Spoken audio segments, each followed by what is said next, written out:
നമ്മുടെ നടി ശോഭനാജിയുടെ ഇന്നലെ പ്രധാനമന്ത്രി നരേന്ദ്രമോദി വന്നതിനോടനുബന്ധിച്ച് അവര് സ്റ്റേജിൽ വരികയും ആ പരിപാടിയിൽ പങ്കെടുക്കുകയും അത് മാത്രമല്ല ഒന്ന് രണ്ട് സത്യസന്ധമായ കാര്യങ്ങൾ അവര് നമുക്ക് മുന്നിൽ നമ്മളോട് വിളിച്ചു പറയുകയും ചെയ്തു, വളരെ പബ്ലിക്കായി.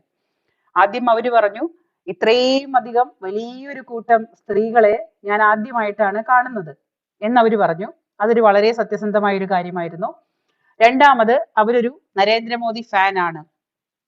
നരേന്ദ്രമോദി നമുക്കും നമ്മുടെ രാജ്യത്തിനും വേണ്ടിയിട്ട് ഒരുപാട് നല്ല കാര്യങ്ങൾ ചെയ്യുന്നു. അദ്ദേഹം നമ്മുടെ ഒരു ആരാധ്യനായ, അതായത് നമുക്ക് എല്ലാവർക്കും വളരെ ബഹുമാനിക്കാവുന്ന രീതിയിലുള്ള ഒരു പ്രധാനമന്ത്രിയാണ് എന്ന് വളരെ സത്യസന്ധമായി അവര് പറഞ്ഞു പബ്ലിക്കായിട്ട്. അപ്പൊ അവരുടെ പ്രസംഗം ഓരോ വരികളും വളരെ അർത്ഥവത്തായിരുന്നു. എനിക്കതെല്ലാം കേട്ടപ്പോ ഒരുപാട് അഭിമാനം തോന്നി. ഒരു സ്ത്രീ എന്നതിൽ, ഞാനൊരു സ്ത്രീ എന്നതിലും അവരൊരു സ്ത്രീ എന്നതിലും എനിക്ക് അങ്ങേയറ്റം അഭിമാനം തോന്നി. അതിനുശേഷം ഈ ശോഭരാജി അത് പറഞ്ഞു കഴിഞ്ഞതിന് ശേഷം അവരെ സോഷ്യൽ മീഡിയയില് ഭയങ്കരമായിട്ട് അങ്ങേയറ്റം വൃത്തികെട്ട തരത്തിലുള്ള അങ്ങേയറ്റം അവരെ തരം താഴ്ത്തുന്ന രീതിയിൽ ഒരുപാട് മോശമായ രീതിയിലുള്ള കമന്റുകളും പോസ്റ്റുകളും ട്രോളുകളും നമ്മൾ കാണാനിടയായി. അപ്പോ അത് എന്തിന്റെ പേരിലാണ് അവരെ അങ്ങനെ ചെയ്തതെന്ന് ചോദിച്ചാൽ, ചെയ്തവന്റെ അല്ലെങ്കിൽ ആ ചെയ്തവരുടെ ഒരു പിൻഭാഗം തിരഞ്ഞു പോയാൽ നമുക്ക് കാണാൻ സാധിക്കുന്നത് മൊത്തമായും കുറെ കൊങ്ങികളും കുറെ അന്തംകമ്മികളുമാണ്. അന്തംകമ്മി എന്ന് പറഞ്ഞാല് ഇട്ടാവട്ടത്ത് ഈ എന്താ പറയാ, ഒരു പൊട്ടക്കിണറ്റിൽ കിടക്കുമ്പോ ആ പൊട്ടക്കിണറ്റിലെ തവളയ്ക്ക് എന്താണ്, ആ പൊട്ടക്കിണർ തന്നെയാണ് അതിന്റെ ലോകം. ആ പൊട്ടക്കിണറിന്റെ അപ്പുറത്ത് എന്തെങ്കിലും സംഭവിക്കുന്നുണ്ടോ എന്നുള്ളത് അതിനെ സംബന്ധിച്ചൊരു വിഷയമേ അല്ല. അപ്പൊ ഈ പൊട്ടക്കിണറ്റിൽ കിടക്കുന്ന തവളകൾക്ക് ആ കിണറ്റിന്റെ ഇട്ടാവട്ടത്തിൽ കിടന്ന് ഓടിയുള്ള ശീലം മാത്രമേ കാണുള്ളൂ. അവര് പുറം ലോകം എന്താണെന്ന് അറിയുന്നില്ല. പുറം ലോകത്തെ കുറിച്ച് എന്താ നടക്കുന്നതെന്നും അവർക്കറിയില്ല. ഈ അന്തംകമ്മികൾക്കുള്ള ഏറ്റവും വലിയ പ്രത്യേകത എന്ന് പറഞ്ഞാല്, ഈ അണ്ടി ആപ്പീസിലെ പാർട്ടി ക്ലാസ് കൊടുക്കുന്ന പാർട്ടിയിലെ ക്ലാസ്സുകൾ മാത്രം അറ്റൻഡ് ചെയ്തിട്ടുള്ള ഒരു തരം ജീവികളാണ് ഈ അന്തംകമ്മികള്. അപ്പൊ ഈ അന്തംകമ്മികൾക്ക് അവരുടെ ലെവലിൽ നിന്നിട്ടേ ചിന്തിക്കാൻ പറ്റുള്ളൂ. അന്തംകമ്മികളെ കുറ്റം പറഞ്ഞിട്ട് കാര്യമില്ല. അന്തംകമ്മികൾക്ക് അവരുടെ ലെവലിൽ നിന്ന് ചിന്തിക്കാനേ സാധിക്കുള്ളൂ. അതുങ്ങൾ പാവങ്ങളാണ്. കാരണം അതുങ്ങൾക്ക് ഈ പറയുന്ന പോലെ ഇപ്പൊ ഒരു പൊട്ടക്കിണറ്റിൽ കിടക്കുന്ന തവളകൾക്ക് ആ പൊട്ടക്കിണർ തന്നെയല്ലേ അതിന്റെ അറബിക്കടല്. അപ്പൊ പൊട്ടക്കിണറ്റിലെ തവളകൾ ചിന്തിക്കുന്നത്, അയ്യോ എന്തോരു വലിയ അറബിക്കടലിലാണ് അല്ലെങ്കിൽ ഇന്ത്യൻ മഹാസമുദ്രത്തിലാണ് നമ്മൾ ജീവിക്കുന്നതെന്ന് അതിന് സ്വയം തോന്നിയാൽ അതിന് കുറ്റം പറയാൻ പറ്റുമോ? പറ്റില്ല. അപ്പൊ അതേ അവസ്ഥ തന്നെയാണ് ഈ പറയുന്ന അന്തംകമ്മികളുടെ ഇപ്പോഴത്തെ മാനസികാവസ്ഥ. അപ്പൊ ഈ അന്തം കമ്മികളായാലും അന്തം കമ്മിണികളായാലും രണ്ടും മോശമില്ല. ഞാൻ ഇന്നലെ ശോഭനയെ കുറ്റം പറഞ്ഞ കൂട്ടത്തില് ഒരു പോസ്റ്റ് ഞാൻ ശ്രദ്ധിച്ചു. ഞാൻ ആ സത്വത്തിന്റെ പേര് പറയുന്നില്ല. ഒന്നാമത് എനിക്ക് ആ സത്വത്തിന്റെ പേര് ഞാൻ ഓർത്തു വെക്കാൻ മാത്രമൊന്നും എനിക്ക് ഓർമ്മയില്ല. പക്ഷെ ആ അതിന്റെ എന്താ പറയാ, രൂപം കണ്ടു കഴിഞ്ഞാല്, ആ പോസ്റ്റിന്റെ ഉടമയെ കണ്ടു കഴിഞ്ഞാല് അത് ആണാണോ പെണ്ണാണോ എന്ന് തന്നെ നമ്മൾ ഒരു നിമിഷം ചിന്തിച്ചു പോകും. നമുക്ക് തന്നെ കൺഫ്യൂഷൻ ആയി പോകും. അങ്ങനെ ആണാണോ പെണ്ണാണോ എന്ന് പോലും തിരിച്ചറിയാൻ പറ്റാത്ത, ഞാൻ അവരെ ഒരിക്കലും പിന്നെ ശാരീരികമായിട്ടുള്ള ബോഡി ഷെയ്മിങ് അല്ല ഞാൻ പറയുന്നത്. മുഖതാവിൽ നമുക്ക് ഒരാളുടെ പിക്ചർ കാണുമ്പോൾ നമുക്ക് മനസ്സിലാകുന്ന ഒരു ഫീലാണ് ഞാൻ പറഞ്ഞത്. അപ്പൊ ആ സത്വം പറഞ്ഞതാണ്, അതിന്റെ വായിൽ നിന്ന്, അല്ലെങ്കിൽ അതിട്ട പോസ്റ്റാണ്, എന്നെ ഒരിക്കലും ശോഭനയെ പോലെ ഉണ്ട് കാണാൻ എന്ന് പറയരുതെന്ന്. പൊന്ന് ശിവനെ, ഞാനങ്ങ് സ്തംഭിച്ച് അത്ഭുതപ്പെട്ട് പകച്ച് പണ്ടാരമടങ്ങിപ്പോയി. കാരണം എത്രത്തോളം തരം താഴാമോ അത്രത്തോളം തരം താഴ്ന്ന ഈ ഒരു ജന്മത്തില്, ഇപ്പൊ ഒരു 7 ജന്മങ്ങൾ ഉണ്ടെന്ന് വിശ്വസിക്കുന്ന നമ്മുടെ പിന്നെ ഒരു എന്താ പറയാ ഹിന്ദു വിശ്വാസത്തില് 7 ജന്മങ്ങൾ ഉണ്ടെന്നാണ് നമ്മൾ വിശ്വസിക്കുന്നത്. അപ്പൊ ആ ഹിന്ദു ജന്മങ്ങളിലെ ഒരു ജന്മത്തെ, ഈ ഒരു ജന്മത്ത് ആ ജന്മത്തിന് കൊടുത്ത ഒരു രൂപം, ഈശ്വരൻ കൊടുത്തൊരു രൂപം ഒരു ശിഖണ്ഡി രൂപമാണ്. ആ ശിഖണ്ഡി രൂപം വെച്ചുകൊണ്ടാണ് ഇനിയെങ്കിലും ഭഗവാനെ അടുത്ത ജന്മമെങ്കിലും എനിക്ക് ഇങ്ങനെ ഒരു അവസ്ഥ തരരുതേ എന്ന് പ്രാർത്ഥിക്കാതെ ആ ശിഖണ്ഡിയുടെ രൂപം പോലും കൊടുത്തിട്ട് ആ ശിഖണ്ഡിയുടെ മോന്തയും വെച്ചുകൊണ്ട് അവര് പറയുന്നതാണ്, ഞാൻ അവരെ സ്ത്രീ എന്നാണോ പുരുഷൻ എന്നാണോ പറയേണ്ടതെന്ന് എനിക്കറിയില്ല, അവര് പറയുന്നതാണ് എന്ത്, എന്നെ കണ്ടാൽ ശോഭനയുടെ ഛായയുണ്ടെന്ന് പറയരുത് എന്ന്. അപ്പൊ അതിന്റെ അഹങ്കാരം അത് ഏത് മൂർത്തിഭാവത്തിലാണ് വന്നതെന്നുള്ളത് നിങ്ങൾക്ക് മനസ്സിലാവുന്നുണ്ടോ? ആ ഒരു ജന്മം പറയണതാണ്, എന്നെ ശോഭനയെ പോലെ കരുതരുത്, അല്ലെങ്കിൽ ശോഭന എവിടെ കിടക്കുന്നു, ശോഭന എന്താണ്, ശോഭ എന്ന് പറഞ്ഞാൽ ആ പേരിൽ തന്നെയുണ്ട് ശോഭ. എത്രത്തോളം 1000 ചന്ദ്രൻ ഉദിച്ച പോലുള്ള അത്രയും ഭംഗിയുള്ള നല്ല കണ്ണും മൂക്കും അവരുടെ ചുണ്ടും മുഖവും ശരീരവും ബോഡി ഷേപ്പും എല്ലാം കൂടി നോക്കുമ്പോ എല്ലാം തികഞ്ഞൊരു സ്ത്രീ, ഒരു ഭാരത വിശുദ്ധിയുള്ള ഒരു സ്ത്രീ, അതാണ് ശോഭന. അവരുടെ പണ്ടത്തെ അവരുടെ നാട്യങ്ങളിലായാലും അവരുടെ ഡാൻസ് ആണെങ്കിലും അവരുടെ സിനിമയാണെങ്കിലും അവരുടെ അഭിനയമാണെന്നുണ്ടെങ്കിലും ഒന്നിനൊന്ന് മിച്ചമായിട്ട് എല്ലാ തരത്തിലും കലാരൂപങ്ങളും ഒരുമിച്ച് തുന്നിച്ചേർത്ത ഒരു പട്ടുപാവാട പോലെ, അല്ലെങ്കിൽ ഒരു കാഞ്ചീപുരം പട്ടുസാരി പോലെ, അല്ലെങ്കിൽ ഏറ്റവും വിശുദ്ധമായ ഒരു ഇത്രയും സൗന്ദര്യമുള്ള ഒരു സ്ത്രീയെ അവരുടെ കഴിവുകളെ, അവരുടെ സൗന്ദര്യത്തെ മാത്രമല്ല, പുറമേയുള്ള സൗന്ദര്യത്തെ മാത്രമല്ല ഞാൻ പറയുന്നത്, അവരുടെ അഭിനയ കഴിവ് നമ്മൾ ഏത് സിനിമയിലാണ് നമുക്ക് അവരെ പിന്നെ ഇഷ്ടപ്പെടാതിരിക്കാൻ കഴിയുക? ഏതെങ്കിലും ഒരു സിനിമ ശോഭനയുടെ അവർ അഭിനയിച്ച ഏതെങ്കിലും ഒരു സിനിമ നമുക്ക് ഇഷ്ടപ്പെടാതിരിക്കാൻ കഴിയോ? No, never. അത്രയും ഭംഗിയായിട്ട് അഭിനയിക്കുന്ന, അത് കുട്ടിക്കാലത്താണെങ്കിലും അവരുടെ യങ്ങായിട്ടിരിക്കുന്ന സമയത്താണെങ്കിലും എത്രയോ ചെറുപ്പത്തില് സിനിമാ ലോകത്ത് വന്നിട്ടുള്ള ഒരു സ്ത്രീയാണ് അവര്. ഒരുവിധം കലാകാരികളൊക്കെ സിനിമയിൽ വന്നു, ഇടയ്ക്കൊന്ന് മുഖം കാണിച്ചു, പിന്നെ അവർ തിരിച്ചു പോകും. അല്ലെങ്കിൽ അപ്പൊ ഇന്നും കലാരംഗത്ത് വളരെ ആക്റ്റീവായിട്ട് നിൽക്കുന്ന, ഇത്രയും പ്രായമായിട്ടും അവർ വളരെ ആക്റ്റീവായിട്ട് നിൽക്കുന്ന, ഇത്രയും നല്ല ഒരു എന്താ പറയാ സ്വഭാവങ്ങൾക്കായാലും അവരുടെ രൂപലാവണ്യങ്ങൾക്കായാലും ഉടമയായ ഒരു സ്ത്രീയെ ഒരു നപുംസകം, ഒരു ശിഖണ്ഡി പറയാണ്, എന്നെ ഒരിക്കലും ശോഭനയെ പോലെ കരുതരുതെന്ന്. അടുത്ത ജന്മം ഈ സാധനം പൂതനയോ താടകയോ ഏതെങ്കിലും ആയി പോയി കഴിഞ്ഞാൽ നമുക്കൊന്നും പറയാൻ സാധിക്കില്ല. കാരണം അതിന് മാത്രം അഹങ്കാരമാണ് ആ സത്വത്തിന്. എനിക്ക് ആ സത്വത്തിന്റെ പേര് ഞാൻ പറയുന്നില്ല. ബാക്കി വേറൊരാൾ പറഞ്ഞിരിക്കുന്നത്, വേറൊരാൾ ശോഭനയെ കുറിച്ച് പറഞ്ഞ കുറെ എന്താ പറയാ വൃത്തികെട്ട വാചകങ്ങളില് ഒരു വാചകം ഇതേപോലെ തന്നെ തരം താഴ്ത്തുന്ന രീതിയിലായിരുന്നു. ഞാൻ ചോദിക്കുന്നേ, രാഷ്ട്രീയമായിട്ട് നമ്മൾ എങ്ങനെയൊക്കെ എതിരാണെങ്കിലും രാഷ്ട്രീയമായിട്ട് എന്റെ ചിന്താഗതിയും നിങ്ങളുടെ ചിന്താഗതിയും ഒക്കെ വേറെ ആയിരിക്കാം, അല്ലെന്ന് ഞാനും പറയുന്നില്ല. പക്ഷെ രാഷ്ട്രീയപരമായിട്ട് മാത്രമല്ലേ, ബാക്കി അതിന്റെ പുറകിൽ നോക്കിക്കഴിഞ്ഞാൽ നമ്മൾ എല്ലാവരും മനുഷ്യരല്ലേ? കയ്യും കാലും കണ്ണും മൂക്കും ബുദ്ധിയും ബോധവുമുള്ള മനുഷ്യരല്ലേ നമ്മളെല്ലാവരും? ഒരു മനുഷ്യനെ, അതായത് കാട്ടിലെ ജീവികൾ വരെ സത്യസന്ധമായിട്ട് അവര് ആത്മാർത്ഥമായിട്ട് അവർക്ക് ജീവിക്കുന്ന ആ സ്നേഹം പോലും ഇല്ലാത്ത ഇരുകാലികളായ നമ്മള് മനുഷ്യരല്ലേ? ഈ പറയുന്ന രാഷ്ട്രീയം എന്ന് പറഞ്ഞാൽ, ഈ രാഷ്ട്രീയത്തിന്റെ മേലങ്കി അണിഞ്ഞാൽ നമ്മൾ മനുഷ്യരല്ലാതാവുമോ? നമ്മൾക്ക് ആർക്കെങ്കിലും മനുഷ്യരല്ലാതാവാൻ സാധിക്കുമോ? അല്ല. ഓരോ മനുഷ്യരും ഓരോ കുടുംബങ്ങളായി, കുട്ടികളായി, ഭാര്യയും ഭർത്താവും മക്കളും അച്ഛനും അമ്മയും സഹോദരിയും സഹോദരനും അങ്ങനെ മുത്തച്ഛനും മുത്തശ്ശിയും ഒക്കെ ആയിട്ട് ജീവിക്കുന്ന ഓരോ കുടുംബങ്ങളില് അവർക്ക് രാഷ്ട്രീയ പാർട്ടി ഉണ്ടാകാം, അല്ലെങ്കിൽ പലർക്കും പല ഇഷ്ടങ്ങൾ ഉണ്ടാകാം. എനിക്ക് എന്റെ ഇഷ്ടമായിരിക്കില്ല അപ്പുറത്തുള്ള ഒരാളുടെ ഇഷ്ടം. അങ്ങനെ പല ഇഷ്ടങ്ങളും പല വർണ്ണങ്ങളും പല രീതിയിലുള്ള സ്വഭാവ രീതികളും ഒക്കെയുള്ള നമ്മളെല്ലാവരും മനുഷ്യരാണ്. ബേസിക്കലി നമ്മളുടെ എല്ലാവരെയും അടിസ്ഥാനമായ ഒരു രൂപം എന്ന് പറഞ്ഞാൽ മനുഷ്യന്റെ രൂപമാണ്.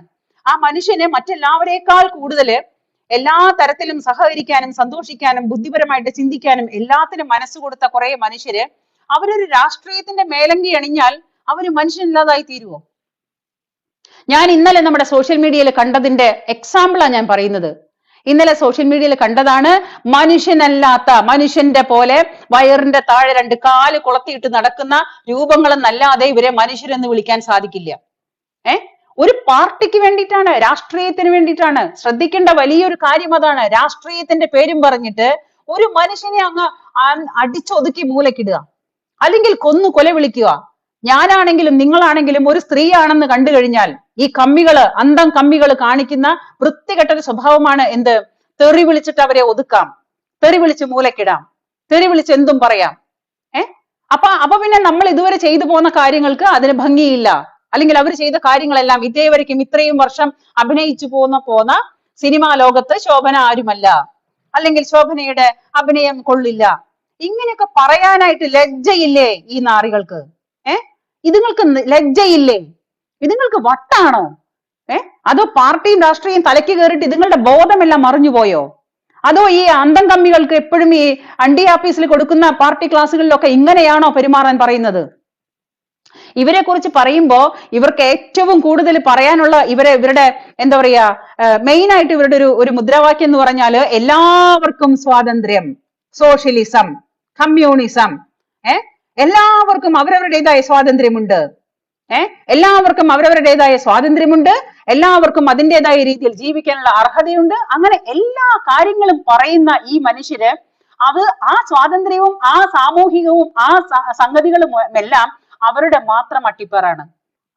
അത്രയും ഇത്രയും കാര്യങ്ങൾ ഇതുപോലെ പറയാനായിട്ട് ഈ പറയുന്ന സ്വാതന്ത്ര്യവും സോഷ്യലിസവും പിന്നെ സാമൂഹികവും ഇതെല്ലാം അവർക്ക് മാത്രം അട്ടിപ്പേറാണ്. അതായത് കമ്മ്യൂണിസ്റ്റുകാർക്ക് മാത്രം അട്ടിപ്പേറാണ്, അവരുടെ മാത്രം സംഗതികളാണ്. ഇത് എന്തുകൊണ്ടാണ് ഇങ്ങനെ ഒരു ഭാഗത്ത് മാത്രം വരുമ്പോ, അത് ഈ പറയുന്ന എത്ര വലിയ വായിൽ അവർ സംസാരിച്ചാലും, എത്ര വലിയ വായിൽ അവർ സ്വാതന്ത്ര്യം പിന്നെ പ്രസംഗിച്ചാലും, ഈ സ്വാതന്ത്ര്യവും സോഷ്യലിസവും എല്ലാം അവരുടെ കാര്യങ്ങൾ വരുമ്പോ മാത്രം അവർക്ക് ഉപയോഗിക്കാനുള്ളതാണ്. അപ്പൊ അത്രത്തോളം ഇടുങ്ങിയ ചിന്താഗതിയായിട്ട് ജീവിക്കുന്ന ഈ അന്തംകമ്മി പാർട്ടികളില് അവസാനം വന്നിട്ട് നമ്മുടെ എന്താ പറയാ ഗോവിന്ദൻ പിന്നെ എന്താ പറയാ അടപടലം പിന്നെ മൂഞ്ചിത്തെറിച്ച് പിറ്റേ ദിവസം നോക്കുമ്പം അങ്ങേര് മലക്കം മറിഞ്ഞു.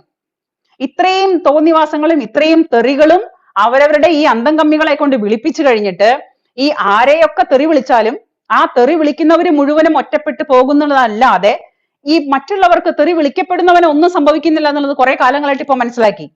അത് ഗോവിന്ദൻ മാഷ്ക്കും മനസ്സിലായി.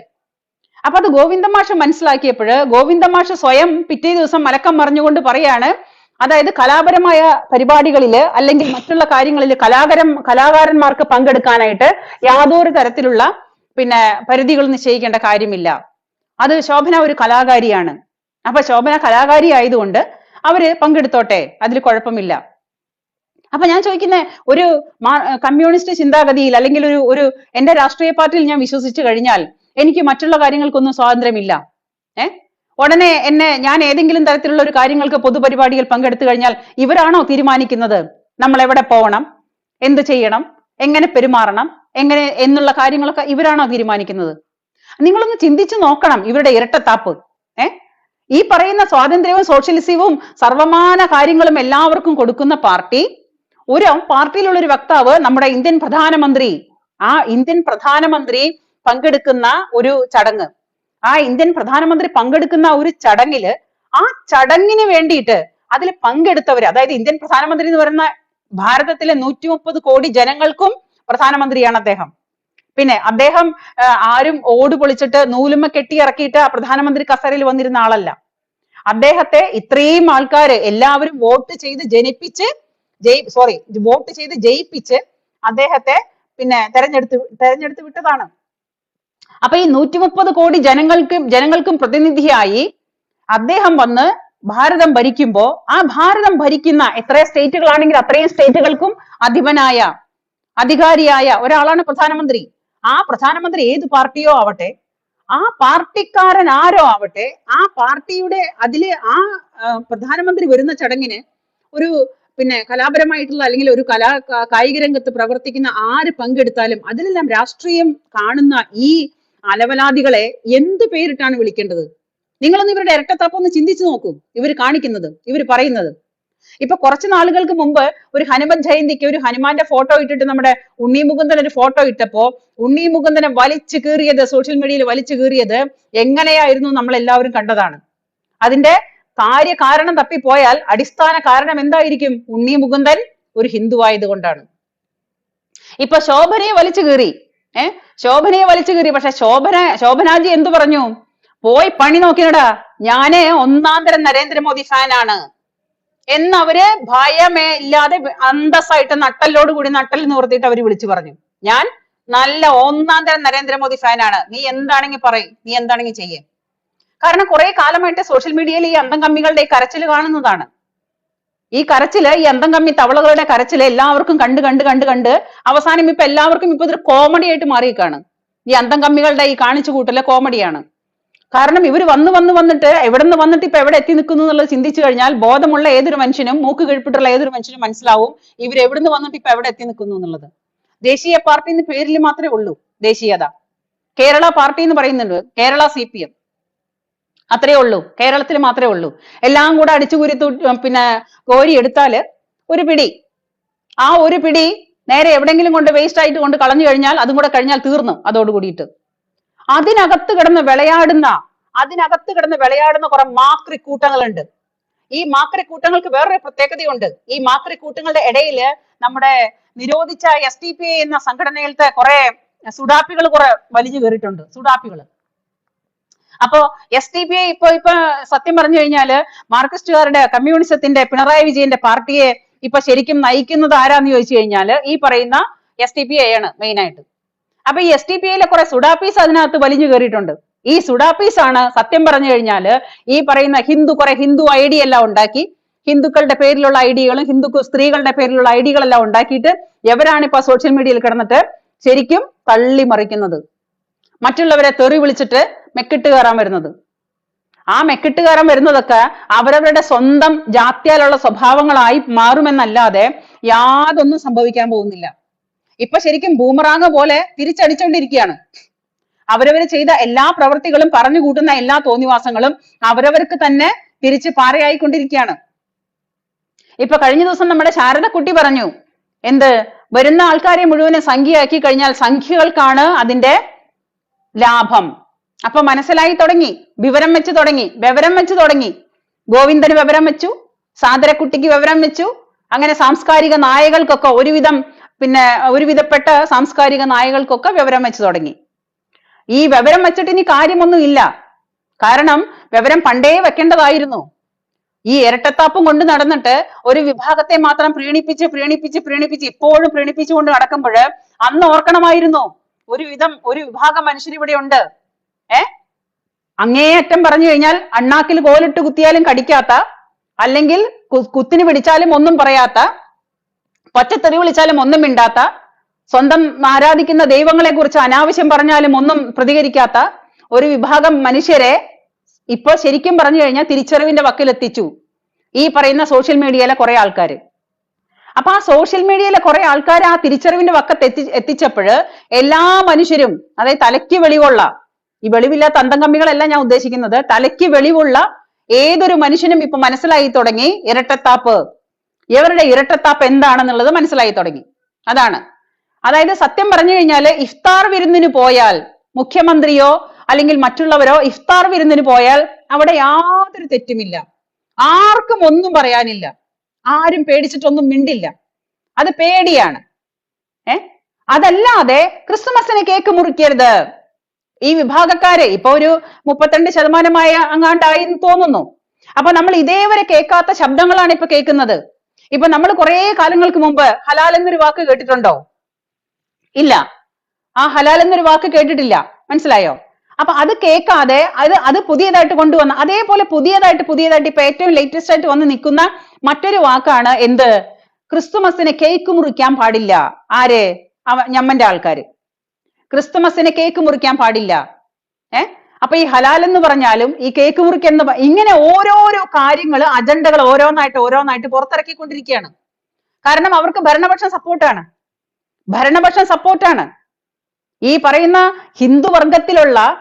ഹിന്ദുവർഗത്തിലുള്ളവര് തന്നെ ഈ പറയുന്നവരുടെ എന്താ പറയാ സ്വന്തം കുഴി തോണ്ടുന്ന രീതിയിൽ അധപതിച്ചുകൊണ്ട് ഈ രാഷ്ട്രീയക്കാര്, അത് കോൺഗ്രസ് ആയാലും ശരി മാർക്സിസ്റ്റ് ആയാലും ശരി, ഹിന്ദു നാമധാരികളായവര് വരെ, മറ്റുള്ളവർ ഒരിക്കലും പറയില്ല, ഹിന്ദു നാമധാരികളായവര് വരെ അവരവരുടെ സ്വന്തം കുഴി തോണ്ടുന്ന ഒരവസ്ഥയിലേക്ക് മാറി കാര്യങ്ങൾ. അവരാണ് ഏറ്റവും വലിയ പാരകള്, അവരാണ് പാര വെച്ചുകൊണ്ടിരിക്കുന്നത്.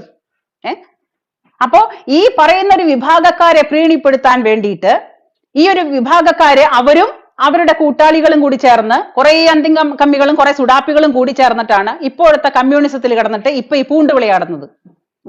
അപ്പൊ ആ പൂണ്ട് വിളയാടലിൽ കാണിച്ചു കൂട്ടുന്ന തോന്നിവാസങ്ങള് അല്ലെങ്കിൽ അല്ലെന്ന് പറയാം, നമുക്ക് യാതൊരു ബുദ്ധിമുട്ടുമില്ല, നിങ്ങൾക്കും പറയാം, ഞാൻ നിങ്ങളെ കേൾക്കാൻ തയ്യാറാണ്. നമുക്ക് കിട്ടുന്ന അനുഭവങ്ങളല്ലേ ഞാൻ പറയുന്നത്, നമ്മൾ ദിവസവും കണ്ടുകൊണ്ടിരിക്കുന്ന കാര്യങ്ങളാണ്. ഈ കഴിഞ്ഞ തവണത്തെ പ്രധാനമന്ത്രിയുടെ ചടങ്ങിന് നവ്യ നായർ പങ്കെടുത്തപ്പോ നവ്യ നായർക്ക് ഇല്ലാത്ത തെറികളൊന്നും ഉണ്ടായിരുന്നില്ല. അതെന്തുകൊണ്ടാ? പ്രധാനമന്ത്രി പങ്കെടുക്കുന്ന ചടങ്ങിൽ എന്താ നിങ്ങൾക്ക് ഇത്ര ബുദ്ധിമുട്ട്? ഈ കാസർഗോഡ് തൊട്ട് കന്യാകുമാരി വരെ പിണറായി വിജയൻ വെടിച്ചു നക്കി നടന്നിരുന്നല്ലോ, എല്ലാ ജില്ലകളിലും മാറി മാറി. അപ്പൊ അതിൽ പങ്കെടുത്ത ആൾക്കാരെ കുറിച്ചോ അല്ലെങ്കിൽ അതിനെ കുറിച്ചോ ആർക്കൊന്നും പറയാനില്ലേ? അതെന്തുകൊണ്ടാ ഇല്ലാത്തത്? അപ്പൊ അത് നമ്മുടെ സ്വന്തം PR വർക്കാണ്.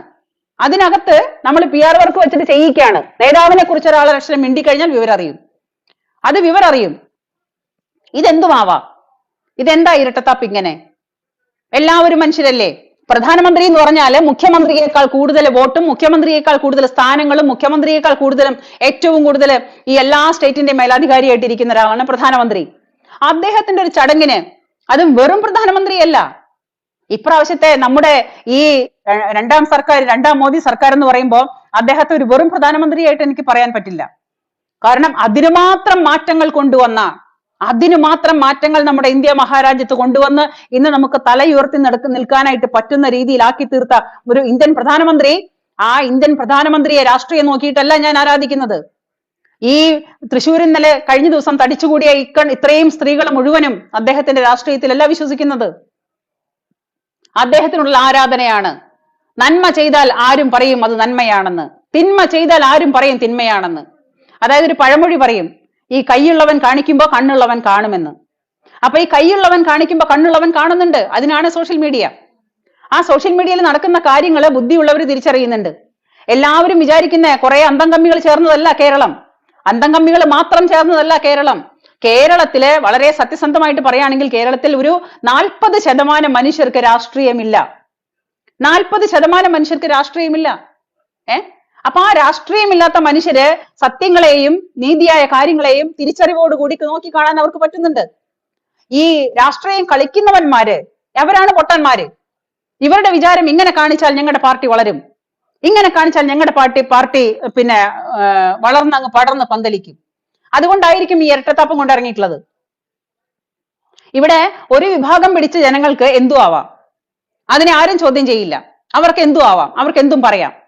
അവർക്ക് നിയമങ്ങളും മറ്റുള്ളതും എല്ലാം അവർക്ക് അനുകൂലമാണ്. ഈ പറയുന്ന ആ വർഗത്തിൽപ്പെട്ട പ്രാകൃത വർഗത്തിൽപ്പെട്ട മനുഷ്യർക്ക് അവർക്ക് എന്തുമാവാം, അവർക്ക് യാതൊരു കുഴപ്പവുമില്ല. ഇപ്പൊ വന്നിട്ട് ഒരു വർഗീയ പാർട്ടി, ആ വർഗീയ പാർട്ടിയുടെ പിന്നെ എന്താ പറയാ സപ്പോർട്ടും കൂടി ഉണ്ടെങ്കിലേ ഇനിയിപ്പോ പിണറായി വിജയൻ സാറിന് പിടിച്ചു നിൽക്കാൻ പറ്റുള്ളൂ. അപ്പൊ മുസ്ലിം ലീഗ് എന്ന് പറയുന്ന പേരിൽ തന്നെ വർഗീയതയുള്ള ഒരു വർഗ പാർട്ടി, പേരിൽ തന്നെ വർഗീയതയുള്ള വർഗ പാർട്ടി, ആ വർഗ പാർട്ടിയിൽ ആരൊക്കെയാണ് അതിന്റെ സ്ഥാനത്തിരിക്കുന്നവര്? ആ വർഗത്തിലുള്ളവര് മാത്രം. അപ്പോ ആ വർഗത്തിലിരിക്കുന്ന വർഗ പാർട്ടി, ആ വർഗ പാർട്ടിയുടെ സപ്പോർട്ടും കൂടി ഉണ്ടെങ്കിൽ ഇനിയിപ്പോ പിണറായി വിജയന് മുന്നോട്ട് പോകാൻ പറ്റുള്ളൂ. അത് വളരെ സത്യസന്ധമായ കാര്യമാണ്. അപ്പൊ അത് കൂടാതെ ഈ പറയുന്ന മുസ്ലിം ലീഗിനായാലും മറ്റുള്ള കാര്യങ്ങൾക്കായാലും ഇവർക്ക് ആരെ വേണമെങ്കിലും കൂട്ടുപിടിക്കാം അധികാരങ്ങൾ നിലനിർത്താൻ വേണ്ടിയിട്ട്. പക്ഷെ ഇപ്പുറത്തോട്ട് തിരിയുമ്പോഴോ, അയ്യോ അത് BJP, അത് വർഗീയ പാർട്ടിയാണ്, BJP വർഗീയ പാർട്ടിയാണ്. BJP വർഗീയ പാർട്ടി ആണെങ്കിൽ BJP പാർട്ടിക്കകത്ത് എല്ലാ സ്ഥാനങ്ങളിലും ഇരിക്കുന്നത്, എല്ലാ സ്ഥാനങ്ങളും അലങ്കരിക്കുന്നത് ആരൊക്കെയാണ്? ഇപ്പോ കേരളം എന്ന സ്റ്റേറ്റില്, കേരളത്തിന്റെ തന്നെ എടുക്കാം, കേരളത്തിന്റെ സ്റ്റേറ്റില് ഗവർണർ ആരാണ്? ആരിഫ് മുഹമ്മദ് ഖാൻ ആണല്ലോ.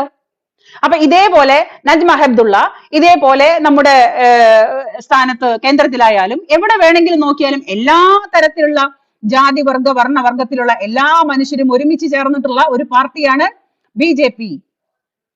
എന്നിട്ടും പറയുന്നത് എന്താണ്?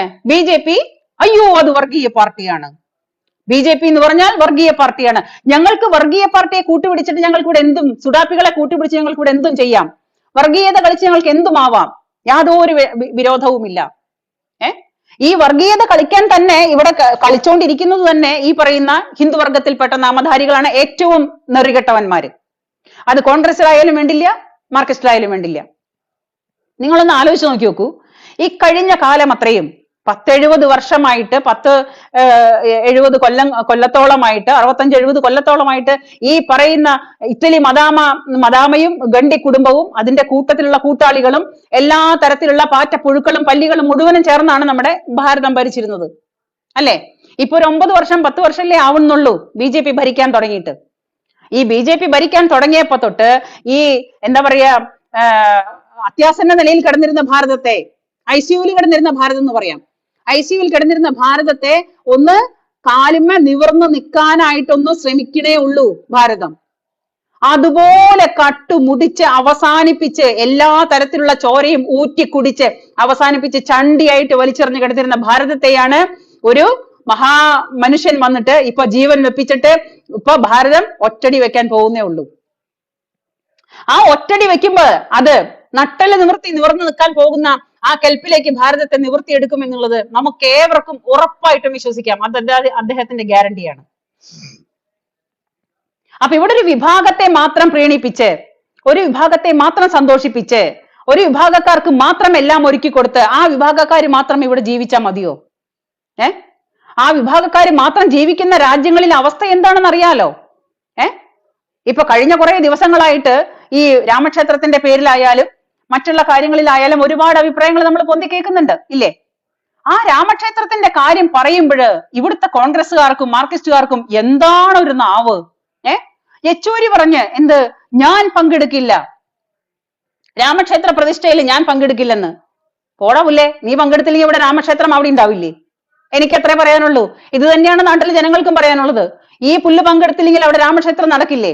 അവസാനം പിന്നെ സോഷ്യൽ മീഡിയയിൽ തന്നെ നമുക്ക് അറിയാൻ കഴിഞ്ഞു, അദ്ദേഹത്തെ ആരും ക്ഷണിച്ചിട്ടില്ല. ക്ഷണിക്കുന്നതിന് മുമ്പേ തുടങ്ങി. ഞാൻ അപ്പൊ നിങ്ങളെ ആരാ വിളിക്കുന്നേ? നിങ്ങൾ ചെന്നില്ലെങ്കിൽ അവിടെ എന്താ പരിപാടി നടക്കില്ലേ? ഈ പറയുന്ന യെച്ചൂരി ചെന്നില്ലെങ്കിൽ നടക്കില്ലേ? അപ്പൊ ഇങ്ങനെ പറയുന്ന യെച്ചൂരിയോട് എനിക്കൊരു ചോദ്യം ചോദിക്കാനുള്ള, യെച്ചൂരിയുടെ പാർട്ടിയിലുള്ള ഈ പറയുന്ന നമ്മുടെ ദേവസ്വം മന്ത്രിക്ക് നമ്മുടെ ദേവസ്വം ശബരിമലയിൽ എന്താണ് കാര്യം? ഞാൻ ചോദിക്കുന്ന ചോദ്യമാണ്. യെച്ചൂരിക്ക് മലയാളം നിശ്ചയമുണ്ടോ എന്ന് എനിക്കറിയില്ല. ദേവസ്വം മന്ത്രിക്ക് എന്താണ് നമ്മുടെ ക്ഷേത്രങ്ങളിൽ ദേവസ്വം മന്ത്രിക്ക് എന്താണ് കാര്യം? എന്റെ ചോദ്യം അതാണ്.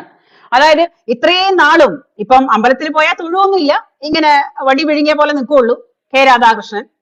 അപ്പൊ ആ രാധാകൃഷ്ണൻ അന്ന് പറഞ്ഞു, ഏതോ ഉദ്ഘാടനത്തിന് പോയിട്ട് രാധാകൃഷ്ണന്റെ കയ്യിൽ വിളക്ക് കൊടുത്തില്ല, വിളക്ക് താഴെ വെച്ചു, അധിക്ഷേപിച്ചു, ഞാന് താഴ്ന്ന ജാതിക്കാരനായതുകൊണ്ട് എന്നെ അങ്ങനെ ആക്കി ഇങ്ങനെ ആക്കി എന്നൊക്കെ പറഞ്ഞു രാധാകൃഷ്ണന്റെ പാർട്ടി എന്ന് പറഞ്ഞാൽ കമ്മ്യൂണിസമാണ്. അപ്പൊ രാധാകൃഷ്ണൻ സാറിന് യെച്ചൂരി രാമക്ഷേത്രത്തിൽ പങ്കെടുക്കില്ല, സമ്മതിക്കുന്നു. അപ്പോ അതുപോലെ സുപ്രീം കോടതിക്കും ഹൈക്കോടതിക്കും ഒക്കെ ഈ അമ്പലങ്ങളിൽ എന്താ കാര്യം എന്നൊക്കെയാണ് യെച്ചൂരി ചോദിക്കുന്നത്. അപ്പൊ ഞാൻ ചോദിക്കട്ടെ, കേരളത്തിലെ ഈ അന്തം കമ്മികൾക്ക്, ഈ കമ്മ്യൂണിസ്റ്റുകൾക്ക്, യെച്ചൂരിയുടെ പാർട്ടിക്ക് ശബരിമലയിലും ഗുരുവായൂരും മറ്റുള്ള സ്ഥലങ്ങളിലൊക്കെ എന്താ കാര്യം? എന്താണ് അവിടെ പരിപാടി? ഇട്ടിട്ട് പോടോ. ആണാണെന്നുണ്ടെങ്കിൽ എന്തിനു നടക്കുന്നില്ല തലയിൽ ചുമന്നുകൊണ്ട്? ഹിന്ദുവിനെ വേണ്ടെങ്കിൽ ഹിന്ദുവിന്റെ അമ്പലങ്ങൾ വലിച്ചെറിഞ്ഞിട്ട് പോ. തന്തയ്ക്ക് ജനിച്ചതാണെങ്കിൽ, നാണോ മാനോ ഉണ്ടെങ്കിൽ ഹിന്ദുക്കളുടെ അമ്പലമൊക്കെ വലിച്ചെറിഞ്ഞിട്ട് കൊടുക്കടോ, എന്നിട്ട് പോടോ മൂട്ടിലെ പൊടിയും തട്ടി. ദേവസ്വം ബോർഡ് ഭരിക്കാനൊക്കെ ഇവിടുത്തെ ഹിന്ദുക്കൾക്ക് അറിയാം. അതിന് മാത്രമുള്ള ആണുങ്ങളൊക്കെ ദേവസ്വം ബോർഡിലുണ്ട്, പെണ്ണുങ്ങളായാലും ആണുങ്ങളായാലും. അത്രയും പേരൊക്കെ ഹിന്ദുക്കളിലുണ്ട്, ഒരുപാട് ആൾക്കാരുണ്ട്. നിങ്ങൾ ആരും വിഷമിക്കേണ്ട. അപ്പൊ അത് നിങ്ങളുടെ ഇരട്ടത്താപ്പ്. ഇവിടുത്തെ ഈ കണ്ട കാലത്തില്, അതായത് ഞാനൊരു കണക്ക് എഴുതി വെച്ചിട്ടുണ്ടായിരുന്നു, നമ്മുടെ കമ്മികൾക്ക് ശബരിമലയില് ഓരോ പ്രാവശ്യം 10,000 കോടി ആണ് അവിടുത്തെ വരവ്. അത് ഗുരുവായൂർ ദേവസ്വം ബോർഡിലായാലും മലബാർ ദേവസ്വം ബോർഡിലായാലും കൂടൽമാണിക്യം ക്ഷേത്രത്തിലായാലും അതുപോലെ കൊച്ചിൻ ദേവസ്വം ബോർഡിലായാലും ഇത്രയും വരവുകളും ഇത്രയും നടവരവുമുള്ള ഒരു അമ്പലങ്ങളോ അല്ലെങ്കിൽ മറ്റുള്ള ആരാധനാലയങ്ങൾ വേറെ ഒരു ജാതികളിലും ഇല്ല. അത്രയും നടവരവുള്ള അമ്പലങ്ങൾ മുഴുവൻ കൈവശം വെച്ചിട്ട് അതിൽ നിന്ന് കിട്ടുന്നത് മുഴുവനും അടിച്ചു മാറ്റി നക്കി തിന്നതിന് ശേഷമാണ്, വെടിച്ചു നക്കിയതിന് ശേഷമാണ് ഇവിടുത്തെ ഹിന്ദു ഒന്നിനും കൊള്ളില്ല. ഇവിടുത്തെ ഹിന്ദുവിനെ പന്ത് തട്ടുന്ന പോലെ തട്ടാം, ആർക്കും എങ്ങനെയും തട്ടാം. വഴിയിൽ തൂക്കിയ ചണ്ടയാണ് ഹിന്ദു. എന്തെങ്കിലും ഒരു കാര്യം വരുമ്പോ ഹിന്ദുവാണ് നികൃഷ്ടൻ, ഹിന്ദുവിനെ വേണ്ട. അപ്പൊ ഉണ്ടായി മറുകണ്ഠം ചാടി. കാര്യം വരുമ്പോ മറുഭാഗം മതി, പ്രാകൃത മതക്കാര് മാത്രം മതി. പ്രാകൃത മതക്കാരുടെ മതങ്ങൾക്ക് ഏറ്റവും കൂടുതൽ പ്രഥമസ്ഥാനം. പ്രാകൃത മതക്കാര് മാത്രം ഇവിടെ ജീവിച്ചാൽ മതി. പ്രാകൃത മതക്കാരന് സർവമാന തരത്തിലുള്ള പിന്നെ ബോണസും അലവൻസും പിന്നെ ശമ്പളവും കിമ്പളവും എല്ലാം കൂടിയിട്ട് അവൻ മതി. അവന്റെ ഉസ്താദിന് പിന്നെ ബോണസോട് കൂടിയിട്ടുള്ള അലവൻസോട് കൂടിയിട്ടുള്ള ശമ്പളം. അങ്ങനെ ഈ തരത്തിലുള്ള ഒരു തരം പ്രാകൃത മതക്കാര് മാത്രമേ ഇവിടെ ജീവിച്ചാൽ മതി. മറ്റുള്ളവർക്ക് ഇവിടെ ജീവിക്കുകയേ വേണ്ട. ഹിന്ദു വേണ്ടേ വേണ്ട. ഹിന്ദു ഇവിടെ നാമാവശേഷമാവണം. ഇവിടുത്തെ ഒരു വിഭാഗം ഹിന്ദുക്കളടക്കം ഈ രാഷ്ട്രീയത്തിന്റെ പേരും പറഞ്ഞിട്ട് രാഷ്ട്രീയ പാർട്ടിയുടെ മേലങ്കി അണിഞ്ഞ കുറെ ചെന്നായ്ക്കളായ ഹിന്ദുക്കളുണ്ട്.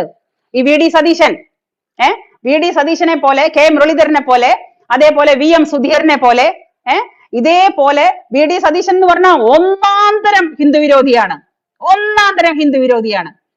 ഈ വി ഡി സതീശനായാലും VM സുധീരനായാലും ഇവന്മാർക്ക് മുഴുവനും ഇവിടെ ഇരുന്നിട്ട് ഇതുപോലെ വായ വന്നത് മുഴുവനും ഹിന്ദുവിന്റെ നേരെ വിളിച്ചു പറയാൻ പറ്റുന്നത് എന്തുകൊണ്ടാ? ഇവന്മാർ ഏതെങ്കിലും പിന്നെ ഗൾഫ് കൺട്രീസിലായിരുന്നെങ്കിൽ ഇവന്മാര് മര്യാദയ്ക്ക് നാക്കനക്കുവോ? ഇവരിവിടെ ഇരുന്നിട്ട് ഇങ്ങനെ ഈ പറയുന്ന ഒരു വിഭാഗത്തിനെ തഴുകി കുളിപ്പിക്കുന്നുണ്ടല്ലോ, ദിവസവും എണ്ണ വരട്ടി കുളിപ്പിക്കുന്നുണ്ടല്ലോ ബാലഗോപാലന്മാരെ. അപ്പൊ ഈ ഒരു പ്രാകൃത മതക്കാര് മാത്രം മതി എന്ന് ചിന്തിക്കുന്ന കോൺഗ്രസ് പാർട്ടിക്കാരെ, നിങ്ങളോടാ ഞാൻ ചോദിക്കുന്നത്, നിങ്ങൾ ഇവിടെ കിടന്നിട്ട് ഈ പറയുന്ന വായ വന്നത് വിളിച്ചു പറയുന്ന നിങ്ങളുടെ ഈ തോന്നിവാസവും സ്വാതന്ത്ര്യവും ഒരു ഗൾഫ് കൺട്രീസിൽ നടക്കുവോ? അവിടെയാണെങ്കിൽ നടക്കുവോ? അവരുടെ രാജ്യത്ത് പോയിട്ട് ഇതൊരു ഭാരതമാണ്, ഇവിടെ ഒരു ഹിന്ദു സംസ്കാരമാണ്, ഒരു ഹിന്ദു സംസ്കാരം എന്ന് പറഞ്ഞാൽ എല്ലാത്തിനെയും ഉൾക്കൊള്ളാനും എല്ലാത്തിനെയും സ്വീകരിക്കാനും എല്ലാത്തിനെയും സ്നേഹിക്കാനും ആത്മാർത്ഥത കാണിക്കാനും മാത്രം പഠിച്ചിട്ടുള്ള ഒരു വിഭാഗമാണ് ഹിന്ദു സംസ്കാരം. അതുകൊണ്ടാണ് ഈ ഭാരതം നിലനിൽക്കുന്നത് ഇന്നും. പിന്നെ ഇവിടെ വന്നിട്ടുള്ള ഈ പറയുന്ന മുസ്ലിമും ക്രിസ്ത്യാനികളൊക്കെ ആണെന്നുണ്ടെങ്കിലും ഇവിടെ വന്നിട്ട് കാലക്രമേണ മതം മാറ്റി, ആ മതം മാറ്റി വന്നതിന്റെ പിന്മുറക്കാരായിരിക്കും ഇപ്പൊ കാണുന്ന ക്രിസ്ത്യാനികളും മുസ്ലിങ്ങളും. അത്രേ ഉള്ളൂ. അല്ലാതെ ഇപ്പൊ അറബി നാട്ടിൽ നിന്ന് വന്നിട്ട് അറബി വന്നിട്ട് പെരുകി ഉണ്ടായ ആൾക്കാരാണെന്നൊന്നും ആർക്കും അവകാശപ്പെടാനായിട്ട് എന്റെ അറിവിലില്ല. അത് ഇവിടെ വന്നിട്ട് ഇവിടുത്തെ ഹിന്ദു സംസ്കാരത്തിൽ നിന്നുകൊണ്ട് ഇവിടുത്തെ പാവം ഹിന്ദുക്കളെ മതം മാറ്റിക്കൊണ്ട് ഉണ്ടായ ഒരു വർഗമാണ് ഈ പറയുന്ന വർഗം. അപ്പൊ ഈ മതം മാറ്റിയിട്ട് ഉണ്ടായ വർഗമാണെന്നുണ്ടെങ്കിലും ഈ വർഗങ്ങൾക്ക് അവരവരുടേതായ രീതികളും അവരവരുടേതായ ജീവിത രീതികളും കാര്യങ്ങളും എല്ലാം ഉണ്ട്. എല്ലാം ഉൾക്കൊള്ളാനായിട്ട് ഹിന്ദുവിന് പറ്റുന്നുണ്ട്, ഹിന്ദുവിന് അത് സാധിക്കും. കാരണം അങ്ങനെയുള്ള ഒരു സംസ്കാരത്തിലാണ് നമ്മൾ വളർന്നത്. നമ്മളെ ആരും ഒരാളെ സ്നേഹിക്കരുത്, ഒരാളെ നോക്കരുത്, നമ്മുടെ കിതാബിലൊന്നും പുസ്തകത്തിലൊന്നും എഴുതി വെച്ചിട്ടില്ല, നമ്മുടെ ഭഗവത്ഗീതയിലും പറഞ്ഞിട്ടില്ല. അതായത് ഒരു മുസ്ലിമിനെ കണ്ടാൽ, ഒരു ഹിന്ദു അല്ലാത്തവരെ കണ്ടാൽ, അല്ലെങ്കിൽ ഒരു ഹിന്ദുവിനെ കണ്ടാൽ കഴുത്ത് വെട്ടി കൊല്ലണം എന്നൊന്നും നമ്മുടെ കിതാബിലെങ്കിലും ഭഗവത്ഗീതയിലൊന്നും എഴുതി വെച്ചിട്ടില്ല. നമ്മൾ അങ്ങനെ ശീലിച്ചിട്ടുമില്ല. പക്ഷെ ഈ പറയുന്ന കിതാബുകളിലൊക്കെ പറയുന്നത് അങ്ങനെയാണ്, ആ മുസ്ലിമിനെ കണ്ടാൽ കഴുത്ത് വെട്ടണം. കഴുത്ത് വെട്ടിയ മാത്രല്ല, അവനെ കൊന്നു കഴിഞ്ഞാൽ നിന്റെ കൂടെയുള്ള നിന്റെ അയൽവക്കക്കാരൻ മുസ്ലിം അല്ലാന്നുണ്ടെങ്കിൽ അവനെ കൊന്നു കഴിഞ്ഞാൽ നിനക്ക് സ്വർഗം കിട്ടും എന്ന് എഴുതി വെച്ച കിതാബാണ് അവരുടെ കിതാബ്. അത് അവരുടെ കിതാബിലുള്ളതാണ്, അവരെ കുറ്റം പറയാൻ പറ്റില്ല.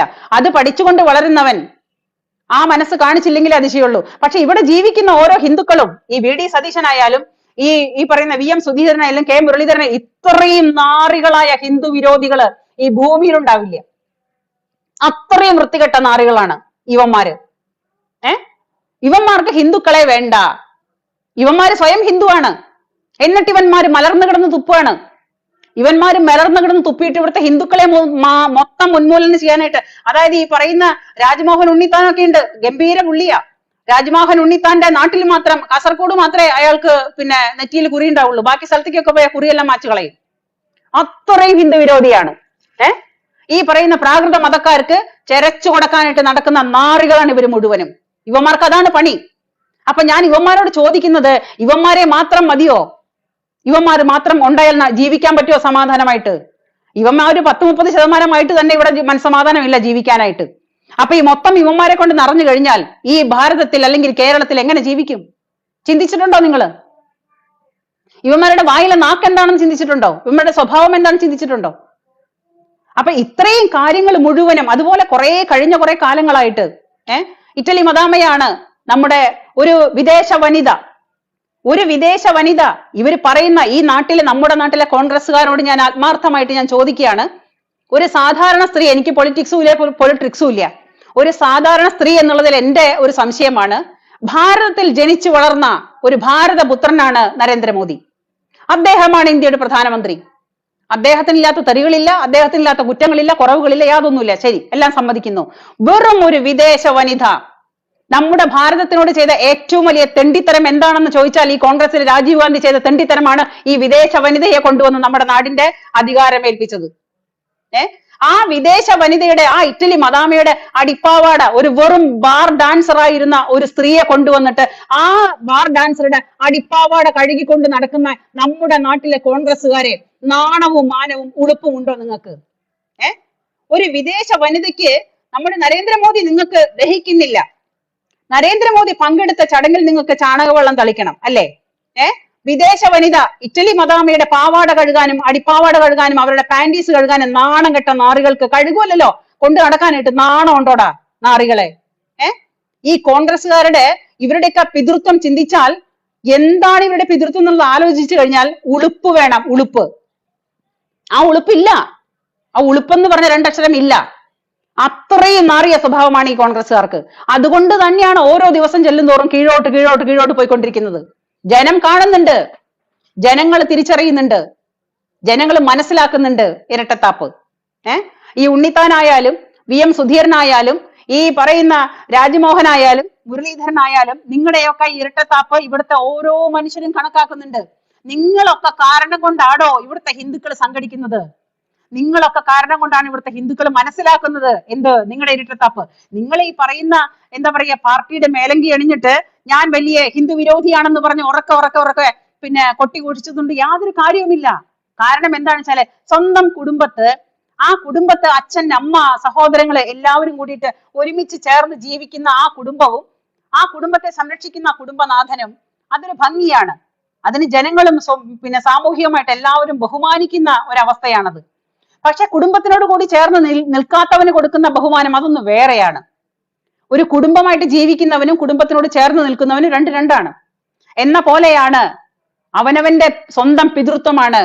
ആ പിതൃത്വത്തെ മാനിക്കാതെ, അവനവന്റെ സ്വന്തം പിതൃത്വം മാനിക്കാതെ ഈ പറയുന്ന കോൺഗ്രസ് രാജാക്കന്മാര്, കോൺഗ്രസ് നേതാക്കന്മാര് ഈ പറയുന്ന ഇറ്റലി മദാമിയെ കൊണ്ട് എന്താ പറയാ, ഇവർക്ക് ഷേവ് ചെയ്ത് കൊടുത്ത് നടക്കാനായിട്ട് നാണവും ഉളുപ്പും ഇല്ലെങ്കിൽ നിങ്ങൾ അത് ചെയ്താൽ മതി. മറ്റുള്ളവരെ എന്തിനാ നിങ്ങൾ അതിന് നിർബന്ധിക്കുന്നത്? എല്ലാവർക്കും അവരവരുടേതായ സ്വാതന്ത്ര്യമുണ്ട്. കഴിഞ്ഞ ദിവസം നമ്മുടെ മഞ്ഞരമയുടെ ഒരു പിന്നെ എന്താ പറയാ, ഒരാള് മഞ്ഞരമയുടെ മൈക്കും പിടിച്ചിട്ട് ഒരുത്തൻ നമ്മുടെ മറിയച്ചേടത്തിയുടെ മുന്നിൽ വന്നിട്ട് മറിയച്ചേടത്തിയുടെ അണ്ണാക്കിലടുക്കിയിട്ട് കോലിട്ട് കുത്തുന്നുണ്ടായിരുന്നു. സംഗതി എന്താണെന്ന് വെച്ചാൽ ഇത്രയും 80-85 വയസ്സായ മറിയച്ചേടത്തിക്ക് ഇപ്പൊ രാഷ്ട്രീയമുണ്ടോന്ന് അറിയണം. അത് നമ്മുടെ ഏതോ മോഹൻലാലിന്റെ സിനിമയിൽ പറഞ്ഞ പോലെ തിരിച്ചും മറച്ചും ചോദിക്കുന്നുണ്ട് മഞ്ഞരമയുടെ പിന്നെ പ്രവർത്തകൻ, മഞ്ഞരമയുടെ മൈക്കും പിടിച്ചോണ്ട്. പക്ഷെ മറിയച്ചേടത്തി പിടി കൊടുക്കുന്നില്ല. മറിയച്ചേടത്തി ആരാ മോള്? മറിയച്ചേടത്തി പിടി കൊടുക്കുന്നില്ല. മറിയച്ചേടത്തി സത്യസന്ധമായിട്ട് വളരെ ഇന്നസെന്റ് ആയിട്ടാ അവര് സംസാരിക്കുന്നത്. അപ്പൊ അവരുടെ അണ്ണാക്കിലോട്ട് കോലിട്ട് കുത്തിയിട്ട് ചോദിക്കുകയാണ്, നിങ്ങളുടെ രാഷ്ട്രീയ പാർട്ടി ഏതാ? നിങ്ങൾ ഏത് രാഷ്ട്രീയത്തിന് വേണ്ടിയാ പ്രവർത്തിക്കുന്നത്? നിങ്ങൾക്ക് ഏത് രാഷ്ട്രീയത്തിലാ താല്പര്യം? എന്ന് വേണ്ട, അവരുടെ ഈ 85-ാം വയസ്സുകാലത്തും അവരുടെ രാഷ്ട്രീയം അറിയണം അയാൾക്ക്. അവരെങ്ങനെ ജീവിക്കുന്നു എന്ന് ആർക്കും അറിയണ്ട. ആ പാവം അമ്മ, ആ പാവം മറിയച്ചേടത്തി എങ്ങനെ ജീവിക്കുന്നു? പിച്ചച്ചട്ടി എടുക്കേണ്ടി വന്നു അവസാന കാലത്ത്. അവരെങ്ങനെ ജീവിക്കുന്നു? അവര് കഞ്ഞി കുടിക്കുന്നുണ്ടോ? അവര് ഭക്ഷണം കഴിക്കുന്നുണ്ടോ? അവര് മരുന്ന് കഴിക്കുന്നുണ്ടോ? അവർക്ക് അസുഖങ്ങളുണ്ടോ? അവർക്ക് ബുദ്ധിമുട്ടുണ്ടോ? ഇതൊന്നും ഇവിടുത്തെ ഓരോ ചാനലുകൾക്കും അറിയേണ്ട കാര്യമില്ല. ഇവിടുത്തെ ചാനലുകാർക്ക്, പ്രത്യേകിച്ച് മഞ്ഞരമയ്ക്ക് അറിയേണ്ടത് എന്താണെന്ന് വെച്ചാൽ മറിയച്ചേടത്തിയുടെ രാഷ്ട്രീയം എന്താണ്? ഉളുപ്പുണ്ടോ മഞ്ഞരമേ? ഉളുപ്പുണ്ടോ? നാണം ഉണ്ടോ? എന്തൊക്കെ തരത്തിലുള്ള, അതായത് നമ്മുടെ നാട്ടിൽ ഒരു മനുഷ്യനെ കാണുന്നത് രാഷ്ട്രീയത്തിന്റെ ലേബലിൽ മാത്രമാണെന്ന് വന്നാൽ നാണക്കേടാണ്, നാണക്കേട്. ഈ രാഷ്ട്രീയ പാർട്ടികൾ ആരായാലും ശരി, നമ്മൾ മനുഷ്യരാണെന്ന് നിങ്ങൾ മനസ്സിലാക്ക്. ഇവിടുത്തെ 40% ജനത അവർക്ക് രാഷ്ട്രീയമില്ല. അവരെ അപ്പ കാണുന്ന മനുഷ്യർക്ക് അവര് നല്ലതാണെന്നുണ്ടെങ്കിൽ നല്ലത്, അങ്ങനെയുള്ളവർക്കേ അവര് വോട്ട് തരുന്നുള്ളൂ. ഒരു പറ്റം വിഭാഗക്കാർ കുറെ രാഷ്ട്രീയം പറഞ്ഞ് നടക്കുന്നുണ്ടെങ്കിൽ അതൊരു ചെറിയ വിഭാഗം മാത്രമാണ്. അത് നിങ്ങൾ മനസ്സിലാക്കണം. ഇവിടുത്തെ ഓരോ ഹിന്ദുക്കളെയും നിങ്ങൾ നോവിക്കുമ്പോ ഇവിടുത്തെ ഓരോ ഹിന്ദുവിനും നോവുന്നുണ്ട്. അത് ഉണ്ണിത്താനായാലും സുധീരനായാലും. ഇപ്പൊ സുധീരൻ പറഞ്ഞു പിന്നെ രാമക്ഷേത്ര ചടങ്ങിൽ പങ്കെടുക്കാൻ പോകുന്നില്ലെങ്കിൽ താൻ പോണ്ട, തനിക്ക് പോണ്ടെങ്കിൽ പോണ്ട, താൻ ഇഫ്താർ വിരുന്നിന് മാത്രം പോയാൽ മതി. വി.ഡി. സതീശ, പിന്നെ ഉണ്ണിത്താനെ, നിങ്ങൾ ഇഫ്താർ വിരുന്നിന് മാത്രം പോയാൽ മതി. നിങ്ങൾ ഇഫ്താർ വിരുന്ന് കണ്ട് ആ വിരുന്നുണ്ട് ആ ഒരു പ്രാകൃത മതക്കാരെ മാത്രം കൂട്ടിപ്പിടിച്ച് അവിടെ ജീവിച്ചാൽ മതി. ഞാൻ എല്ലാവരെയും പറയുന്നില്ല. മുസ്ലിംസിൽ നല്ല തലയ്ക്കകത്ത് വിവരമുള്ള, വെളിച്ചമുള്ള, ഒരുപാട് നല്ല മനസ്സുള്ള നല്ല മനുഷ്യരുണ്ട് മുസ്ലിം വിഭാഗത്തില്. പക്ഷെ ബാക്കി ഒരു വിഭാഗമുണ്ട്, കുറെയൊക്കെ ഇവര് കാണിക്കുന്ന തോന്നിവാസമാണ് ഈ രാഷ്ട്രീയക്കാര്. അപ്പൊ ഈ രാഷ്ട്രീയക്കാര് കാണിക്കുന്ന ഇരട്ടത്താപ്പ് ഇവിടുള്ള മനുഷ്യർ കണ്ടു തുടങ്ങി, മനസ്സിലാക്കി തുടങ്ങി. നിങ്ങൾ എത്ര ആൾക്കാരെ സംഖ്യയാക്കും? എത്ര ആൾക്കാരെ നിങ്ങൾ സംഖ്യയാക്കും? അവസാനം നിങ്ങൾക്ക് മരുന്നിന് പോലും ഒരു മനുഷ്യനെ ഇവിടുന്ന് കിട്ടാണ്ടാവും. സംഖ്യയാക്കി ചാപ്പ കുത്തി കഴിഞ്ഞാൽ. സംഖ്യയാണെങ്കിൽ എന്താ തെറ്റ്? സംഖ്യ എന്ന് പറഞ്ഞാൽ എന്താണ്? മാന്യമായി നടക്കുന്ന, മാന്യമായി ജീവിക്കുന്ന, അന്തസ്സുള്ള, വിദ്യാഭ്യാസമുള്ള, തലയ്ക്കകത്ത് വിവരമുള്ള, ആത്മാർത്ഥതയുള്ള, മനസാക്ഷിയുള്ള, ദേശസ്നേഹമുള്ള മനുഷ്യരാണ് ആര്? സംഖി. അപ്പൊ സംഖി പൊട്ടയാണോ? അല്ല. സംഖി ചാപ്പ കുത്തിയാൽ ആർക്കാ ബുദ്ധിമുട്ട്? എനിക്കൊരു ബുദ്ധിമുട്ടും ഇല്ല. നിങ്ങൾ എന്നെ വിളിച്ചോ, സംഖിന്നോ സംഖിണിന്നോ എന്ത് വേണമെങ്കിലും വിളിച്ചോ, എനിക്കൊരു പ്രശ്നവും ഇല്ല. അന്തം കമ്മി കമ്മിണി എന്നൊന്നും വിളിക്കരുത്, അത്രേ വേണ്ടു. ദയവ് ചെയ്തിട്ട് നിങ്ങൾ എന്നെ അന്തം കമ്മി കമ്മിണി എന്നൊന്നും വിളിക്കരുത്. കാരണം ഈ കമ്മിണികളിൽ ഒരു വർഗങ്ങളെ നോക്കിക്കഴിഞ്ഞാൽ അവർക്ക് ചൂണ്ടിക്കാണിക്കാൻ പറയുന്ന കുറെ ആൾക്കാരെന്ന് പറഞ്ഞാൽ കവിതക്കള്ളി ടീച്ചർ അറിയാലോ നിങ്ങൾക്ക്, നല്ല മാന്യതയുള്ള ടീച്ചറാ കവിതക്കള്ളി. അതുപോലെ നമ്മുടെ ശബരിമലയിൽ വെടക്കാക്കാനായിട്ട് പോയ അമ്മിണി, അതിന്റെ കൂടെ ഉണ്ടായിരുന്ന പിന്നെ എന്താണ് ദുർഗയോ അങ്ങനെ എന്തോ ഒരു സാധനം. അതുപോലെ ഒരു മുസ്ലിം വനിത, എന്താണ് അവരുടെ പേര് ഞാൻ ഓർക്കുന്നില്ല. അങ്ങനത്തെ കുറെ പടക്കങ്ങളാണ് ഇവരുടെ പാർട്ടിയിലുള്ള ഈ പറയുന്ന പിന്നെ നാരീരത്നങ്ങള്. അപ്പൊ വിദ്യാഭ്യാസം കൊണ്ടും വിവരം കൊണ്ടും എല്ലാം കൊണ്ടും മേലെ നിൽക്കുന്ന സംഘികളോ സംഘിണികളോ ആരോ ആണെങ്കിൽ ഞങ്ങള് ദേശസ്നേഹികൾ തന്നെയാണ്. ഞങ്ങൾ അതിൽ അഭിമാനിക്കുന്നു. അതിൽ ഞങ്ങൾക്ക് യാതൊരു ബുദ്ധിമുട്ടുമില്ല. നിങ്ങൾ വിളിച്ചോ, ഞാൻ എന്നും ശോഭനയ്ക്കൊപ്പമാണ്. എന്തായാലും ശോഭനയുടെ ഈ പ്രവൃത്തിക്ക് അന്തസ്സുള്ള നട്ടലോടുകൂടി മറുപടി കൊടുത്തതിന് ഈ അന്തം കമ്മികളുടെ ഈ പറയുന്ന മാക്കറുകളുടെ മണ്ടയ്ക്ക് നല്ല ചെകിടത്ത് കൊടുത്ത അടിയായതിന് ഞാൻ ശോഭനാജി അഭിനന്ദിക്കുന്നു. എനിക്ക് അവരോട് അങ്ങേയറ്റം അഭിനന്ദനങ്ങളാണ്. നേരിട്ട് പറയാൻ പറ്റിയില്ലെങ്കിലും ഞാൻ ഈ ലൈവിൽ കൂടെ പറയാണ്, ഞാൻ ശോഭനയെ അത്രയും അങ്ങേയറ്റം ആരാധിക്കുന്നു, അഭിനന്ദിക്കുന്നു. ഓക്കെ, എന്റെ വാക്കുകൾ ഞാൻ ഇവിടെ നിർത്തുകയാണ്. സത്യമേവ ജയതേ. ഇത്രയും നേരം എന്നെ കേട്ട എല്ലാവർക്കും ഒരുപാട് നന്ദി. നമസ്കാരം.